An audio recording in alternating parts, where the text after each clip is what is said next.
So what did stand out in this chapter for you? The line that says the rich get rich by employing money to attract more without additional effort. I always gonna vote because I'm proud to be the citizen of the greatest country in the world, United States of America. More you learn, more you earn. Ta-da! I mean, it's another episode.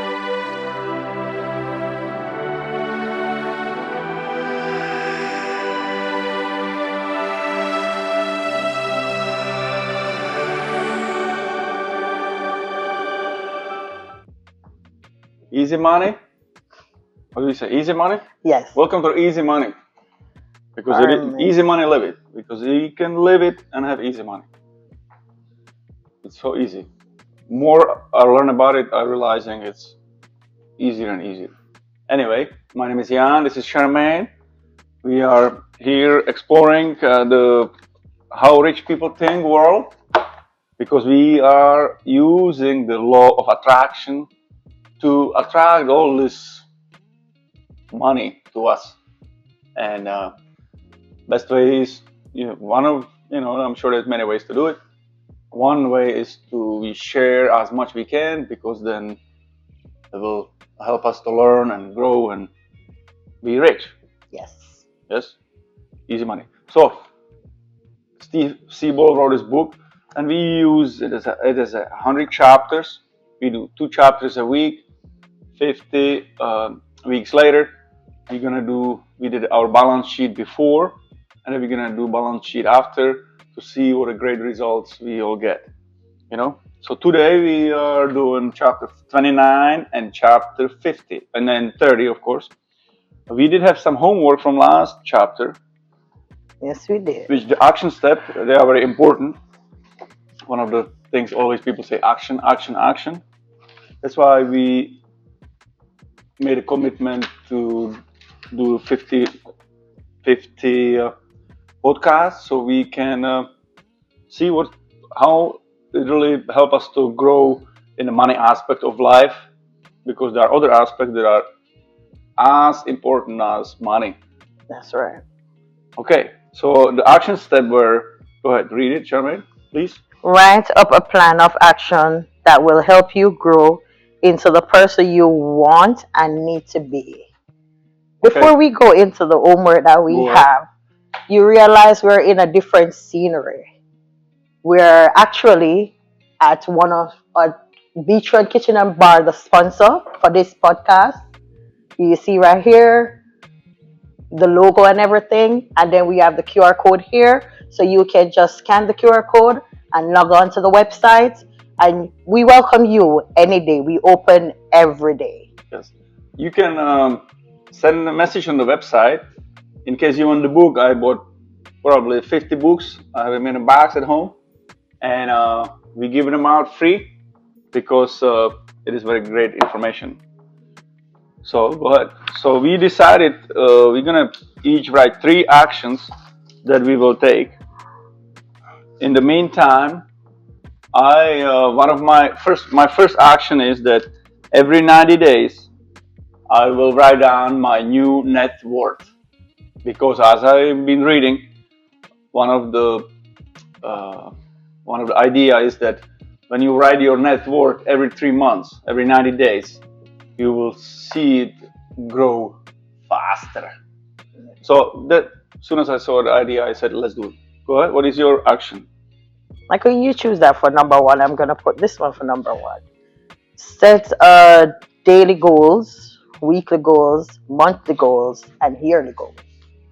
Excellent, excellent. And 10-year goal. Yes. I did 10-year goal. It was a big difference for me when I started. When you complete 10-year goal, we talked about it before, correct? You know what happened? Yes. What? The restaurant here. That was what burned. Nothing happened in 10 years? Nothing. Hey. The key is to keep doing it, because you don't feel nothing. You feel like it's the same day like all the days.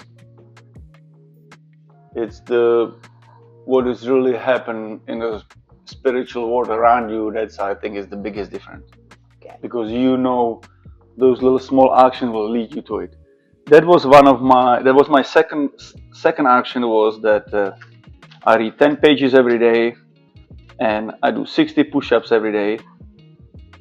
And part of my always is giving to give 10% away, which my 10% is $10 million out of the $100 million. Okay. Okay. What else? What is your second? So my second one is listen more and be more observant. I like it. I like it. I like it. I like it. And then my third is that focus on raving fan philosophy, one of those. And it's all about I have to decide what I want in my life, in my business. I have to decide what my customer wants in my life, in my business, and everybody's a customer. And then improve 1% a week. Huge impact. So go ahead, Charmaine. My third one is try to be at peace and calmer and not take everything that people say or do personal. Oh yeah, that's great. That's a great one. That's a great one. Excellent, excellent. So let's jump into the chapter 29. What is the chapter? Middle class plays it safe with money. World class takes calculated risk. This is awesome. This is awesome. I'm glad you said you wanna, no judge. You don't wanna take anything personally, because at the end of the road, it makes no difference what other people think. Correct? True. You know yourself 100%. So what other people say about you, think about you, has really nothing to do with you. Yeah. And that is one of the things we've been talking about recently is the process. Focus on the process and the result will show. Mm-hmm. So go ahead. And in this book it keeps repeating, like you go through your day and there's so much going on, correct? Yeah. And you sit down and you go, okay, I can be rich and nice. What a great relief. So what did stand out in this chapter for you? The line that says the rich get rich by employing money to attract more without additional effort. It basically says to me, this stand out to me is like they are risk takers. World class people are risk takers. It's like they know that some point you have to lose. They are not scared of losing. They are not scared of taking risks because they actually learn from it. So if they take a risk and they fail, they don't stop. They try again. Yes. And they take it as a learning process. That's why I'm glad you also put in your actions listening, because sometimes you have to listen to the full content of what we're talking about.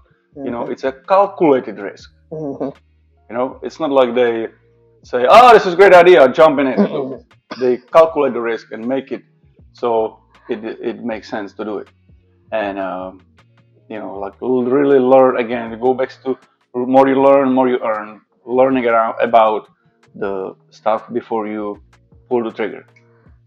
One group says takes what it wants. So here I'll highlight a couple sentences, and again one of those was the losing the money and make it back.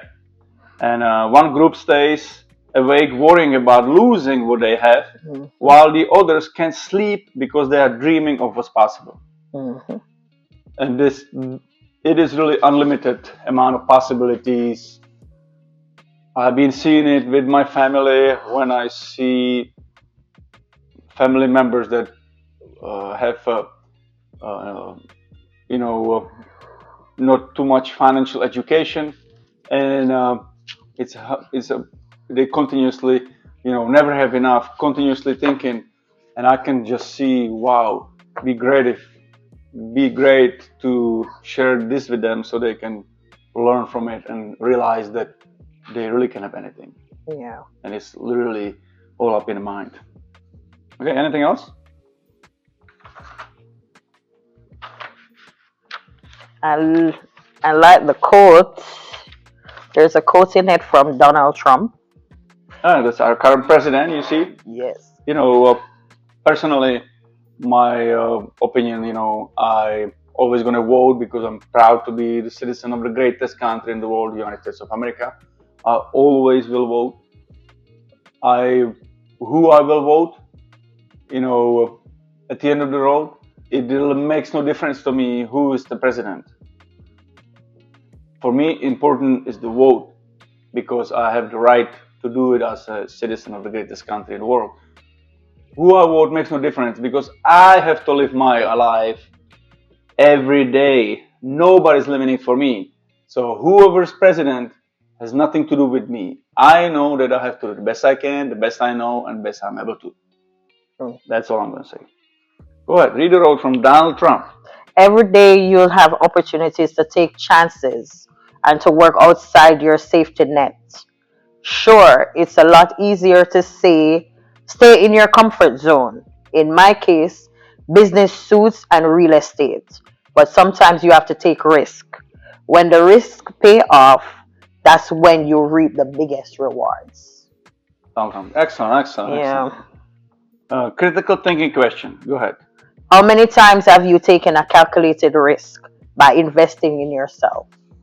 And I hear it again today. Somebody was saying questions like, "What are your goals today?" Ask people, "What are your goals today? Goals for the year? What are your goals?" And this gentleman was saying, "Well, I want to read and I want to learn. I want to invest in myself." I'm like, "Wow, what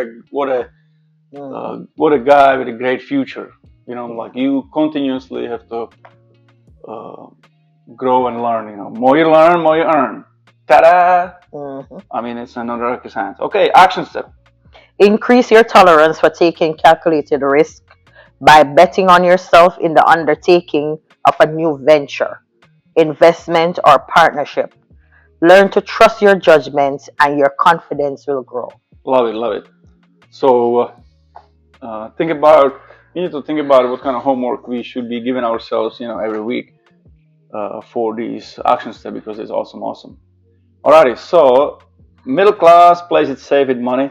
World class takes calculated risk. Can we place ourselves in either class? Is it really middle class for now for me? Okay. So on count of three, 1, 2, 3, world class. Middle class. That's great. That's great. For now. We should probably we need to keep track of these things so we can see what is the change, over the time because it's awesome. All right, chapter 30. Steve Seaball here. Book. If you guys want a book, I'll get it to you. 100 miles radius. Middle class believes you have to have money to make money. World class believes in using other people's money. This really chapter. They call it OPM, I think. OTM, other people's money. OPM, yeah. Other people's money. What I mean is like, people, they get a really great opportunity to get a lot of money. Let's say you borrow $10 million and you build something for it. You pay some interest, and then it will create value of building a convention center and building a, whatever 10 million nowadays can make, so to speak, And go ahead. Let's go look at it, see what is over there, and then I'll have some more comments. Just like for me, it was when I started. I really didn't understand what does it really mean to use other people's money. Yeah. Well, it means that under certain circumstances you get money from the bank, and then you figure out a way to pay mortgage or pay the cost continuously ongoing, and then ultimately you end up with a grand assets, like a lot of assets or something like that, in general terms. That's what it means to me nowadays.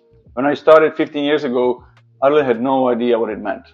Just a comment. Go ahead. You got any highlighted? The line that highlighted out to me, I have quite a few. The most frequent uttered comments of the middle class in reference to money is, "I can't afford it." That's so true. Yes, yes. But rich people know not being solvent enough to personally afford something is not relevant. The real question is this worth buying, investing in, or pursuing? Yes, yes. No, that's awesome. That's awesome. When you really think about it, money is immoral, correct? There's no money has nothing. There's no feelings, nothing. So it really we give value to everything. So I just been reading this book, the other book about the millionaire's mind, and it just continuously keep repeating the same thing. It's like we have to. What are we talking about? Continuously talking about. I got lost my track of thoughts. Go ahead. What are we talking about? Um, they were saying in this chapter, it talks about creative ideas too. Yes, It yes, says when you have creative ideas, that is what inspired you. Like you have your idea, you don't have to have money. World class think about having money to do what they want to do, but no, middle class think about having money to do what they want to do, but world class believe in the ideas that they have. So it's like they yes, yes, have creative ideas, they will sell it out to investors. So the creative ideas that you have, it attracts people to invest in you. So you don't have to have money, just have your idea and what you believe in and yes, pursue what you believe in. And others will see your dreams. Think about it. It goes right back to the first chapter that we read with calculated risk. So you have an idea, an investor will see you and say, do I want to take this calculated risk to go after you and invest in you for you to promote what you have? So it all goes down to you don't have to have money to achieve what you want. Just have a great idea. yes, yes. And then the truth is you have to have great ideas to solve problems to make money, Hmm. and that's kind of it's a really big summarization, altogether. Uh, at the end, where we all have to start with the small steps, correct? Right. One step at a time. 10%, 5%, put it aside. I read it. I read the chapter about it today again, and it's powerful when you just keep doing a little bit at a time. Start. Uh, One of the actions I had was do 90 days net worth. How it increases because it has to only increase. Correct? We're making more money, so whatever you're doing, it has to only increase because we're all making money regardless how much you make. If you make a little bit, increasing a little bit, but it's still got to increase, and that's what it's about. When it doesn't increase, well, then you need to stop and say, well, I'm doing something that I shouldn't be doing. Right. I cannot be spending more than I make. Period. When we get past that mentality, then it all goes to, slowly keep adding. Once you get bigger and bigger, it will get bigger and bigger. It may be frustrating in the beginning, but it will get bigger. That's a guarantee. And when it gets bigger, then all of a sudden you realize, wow, that's what it means to have 20,000 emergency fund, or 5,000 emergency fund, whatever it is, because sometimes the amounts look very big, and when you get to the point, you go, wow, I've achieved something. Yeah. And then you go, and it was fairly easy, and then you go to the next step. And then what do you do using the other 5 laws of money? Okay, what else? Anything else stand out for you? Well, not in the passage, but the Alexander Orndorff is saying no one can become rich without enriching others. Anyone who adds to prosperity must prosper in turn. Yes, yes. That's awesome. That's awesome. So, again, well, how we can do it? Well, easy money. We learn about financial peace, financial freedom, financial, everything financial. Make it passive income, and There's two incomes. Working income, that's the one we create every day while we're going to work, and then we have the passive one when actually the money coming in without even doing anything. Yes. I love that one. That's one really great. We all do. It's slowly, how we could it. Other people do it, we can do it. Do it. That's Keep right. saying it. That's That's why I say we're doing chapter 30. Okay, are you starting to see that it's completely in your power to join the world class? Yes. Do you see it? Yes. Excellent. I see it too. I feel it. It's awesome. Alrighty, critical thinking question. Do you have a big idea that you can't personally finance, but has the potential to capture the attention of outside investors? Yes, yes. Yes, I do. Okay, that's again continuously being creative, thinking about why is this going like this, and that, and then you thinking about something. I would like this to be different, and then you look around, research, learn, and say, "There's no really other way to do this than this. There must be other way to do it." And then you just keep looking at different ways to create that solution for that. There may be some small problems, there may be some big problems, there may be some little problems that can influence the entire global entire world, and that's when you have the bingo solution. Alrighty, action step. Write down 10 of your biggest and best business and investment ideas and select your favorite to court potential investors. Okay, so that's a great homework for us. Let's put it on here for the date.